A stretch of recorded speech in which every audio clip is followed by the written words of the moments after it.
Yang tak kalah pentingnya, amalan yang perlu sangat kita perbanyak di bulan suci Ramadan adalah membaca Al-Quran. Membaca Al-Quran. Kenapa kita harus memperbanyak membaca Al-Quran di bulan suci Ramadan? Karena Ramadan pada hakikatnya adalah bulannya Al-Quran. Bacalah firman Allah Subhanahu wa taala yang menyebutkan syahrul Ramadan alladzi unzila fihil Quran. Ramadan itu ialah bulan yang diturunkan di dalamnya Al-Quran. Maka kata para ulama ialah ini Ramadan merupakan bulannya Al-Quran. Artinya, setiap muslim hendaklah selalu memperbanyak membaca Al-Quran di bulan suci Ramadan. Bahkan Nabi kita Muhammad sallallahu alaihi wasallam bertadarus menghatamkan Al-Quran bersama Jibril alaihissalam di bulan suci Ramadan, menunjukkan pentingnya seorang muslim hendaknya dia memperbanyak membaca Al-Quran di bulan suci Ramadan. Bahkan para ulama kita mempraktekkannya. Di antara para ulama kita, kalau sudah di bulan suci Ramadan, dia hentikan semua kegiatan dia. Fokusnya apa? Fokusnya membaca Al-Quran. Fokusnya membaca Al-Quran. Dan disebutkan, ya wallahu alam apakah sahih kebenarannya ataupun tidak, ya.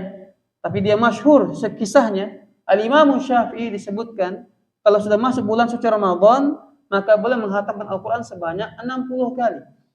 60 kali. Artinya boleh menghatamkan satu hari 2 kali di bulan suci Ramadan. Kenapa? Beliau sangat paham. Ini Al-Quran wajib harus kita perbanyak membacanya di bulan suci Ramadan. Ya. Jika keutamaannya di bulan-bulan biasanya, ya Allah Subhanahu wa taala ya anjurkan kepada kita untuk membacanya. Dan Nabi sebutkan keutamaan-keutamaannya termasuk ialah kata beliau, man qara'a harfan min kitabillah falahu hasanah wal hasanatu bi asyri amsalihah.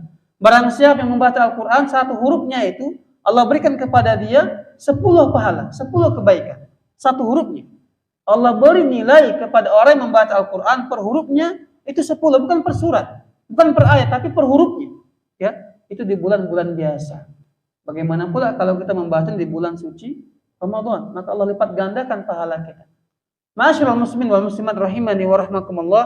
Kalau kita mengkaji tentang membaca Al-Quran sebenarnya sedih kita sebenarnya. Prihatin kita. Tahun 2021 disebutkan, ya ada sebuah penelitian bahwa ternyata 60% umat Islam Indonesia ini tak bisa membaca Al-Quran. 65%. Artinya, kalau jumlah kita hari ini 230 juta jiwa umat Islam di Indonesia, ada sekitar 140 juta jiwa, juta ya, bukan biasa. Bukan 140 ribu, tapi 140 juta jiwa tak bisa membaca Al-Quran. Itu kondisi kita pada hari ini. Ya. Dan parahnya yang bisa membaca Al-Quran pun jarang membuka Al-Quran. Jarang membaca Al-Quran. Yang seharusnya seorang muslim dia menjadikan wiridnya ataupun kebiasaan dia sehari-hari, rutinitas dia membaca Al-Quran. Maka inilah yang Nabi Shallallahu Alaihi Wasallam khawatirkan yang Allah sebutkan dalam surah Al-Furqan.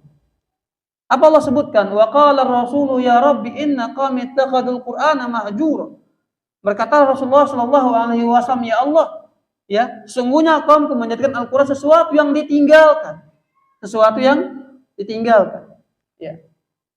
Maknanya kata para ulama kita beberapa makna. Di antaranya ialah tak mau membacanya, tak mau mempelajarinya. Ini yang Nabi Shallallahu Alaihi Wasallam khawatirkan terbukti pada hari ini. Terbukti pada hari ini. Ikhwani wa akhwati, hendaklah kita ya sebagai umat Nabi Muhammad selalu membiasakan untuk membaca Al-Quran. Baik Ramadan ataupun di luar Ramadan. Ada kebiasaan-kebiasaan kita. Setiap pagi umpamanya baca 1 halaman, 2 halaman. Ya, sebelum tidur umpamanya membaca Al-Quran. Jadi kan sebagai kebiasaan. Nah, apalagi di bulan suci Ramadan, hendaklah kita merutinkannya. Kalau bisa kita punya target, kalau bisa kita hatam 1 kali minimal, ya di bulan suci Ramadan. Kalau tak mungkin, karena kesibukan kerja dan semisalnya, kita biasakan setiap hari di bulan suci Ramadan kita membaca Al-Quran. Mau 1 halaman, 2 halaman, 3 halaman, kalau bisa lebih daripada itu kita membaca Al-Quran di bulan suci Ramadan. Dan ketahuilah ma'asyiral muslimin wal muslimat rahimani wa rahmakumullah. Jangan dikira ya kelak hari kiamat Al-Quran itu hal yang biasa saja, tidak. Nabi mengatakan wal Qur'anu hujjatun laka aw 'alaika. Al-Qur'an itu kelak pada hari kiamat menjadi penolongmu atau menjadi musuh bagimu. Maka orang-orang yang kelak tak mau membaca Al-Quran kelak pada hari kiamat, ketika di dunia tak mau dia membaca Al-Quran dan tak mau dia mempelajarinya, ada hisabnya kelak pada hari kiamat. Allah menuntut dia. Ya, kenapa Allah turunkan kepada dia Al-Quran tapi nggak mau dia pelajari bagaimana membacanya, tak mau dia pelajari bagaimana ya mentadaburinya atau merutinkannya untuk membaca setiap hari, nggak mau dia lakukan. Karena dihisabnya kelak pada hari kiamat di sisi Allah Subhanahu wa taala. Nah, khusus para orang tua ya, kalau masih ada anak yang tak bisa membaca Al-Qur'an, perhatikan ya, ajari anaknya.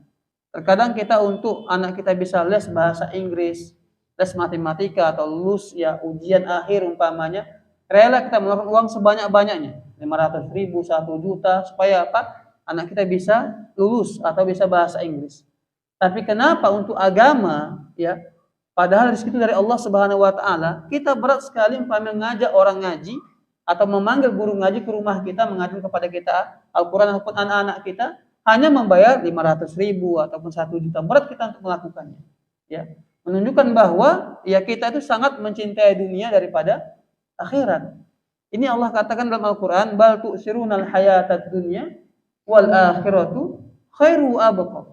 Tapi kalian lebih mementingkan kehidupan dunia padahal akhirat itu lebih baik dan lebih kekal.